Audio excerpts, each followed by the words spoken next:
So it's an off week for F1, which means it's time to talk and speculate for a while. And the race have done a good article talking about Ollie Bearman. Now, of course, Ollie Bearman made a really good debut at F1, having to step up from F2. Albeit, unfortunately for him, in the way that he was really needing a good start to the F2 campaign to get the super license points. That said, there's every chance that the FIA could give special dispensation, seeing how he drove in Saudi Arabia. But that's a discussion for another time. Well, the discussion for this time is the article the race has done, which is comparing Bearman to two other cases who they say that Bearman could end up being. The first one is Stoffel Van Dorn. And the second one is Nick de Vries. And I'm not sure that those are particularly apt comparisons, to be honest. Because, well, Van Dorn was the step in at a point where you had, well, the McLaren Honda revival, that very brief McLaren Honda revival.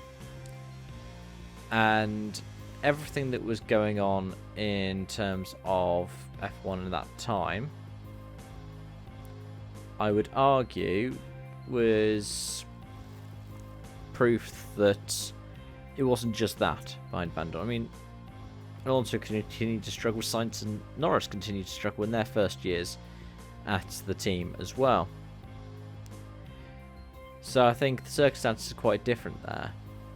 Ferrari and McLaren are in different places at their respective times.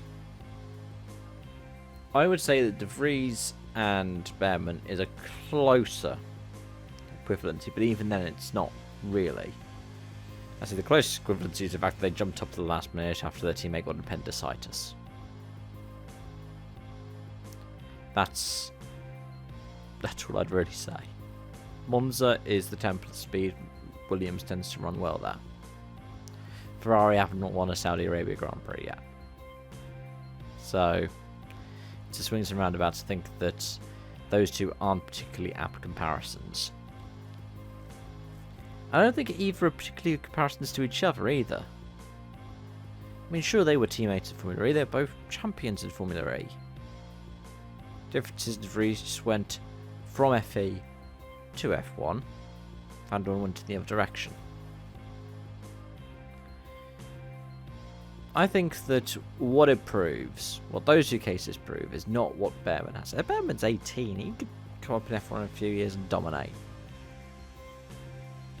But with Van Dorn and De Vries, we've seen them establish another series, we've seen them win another series.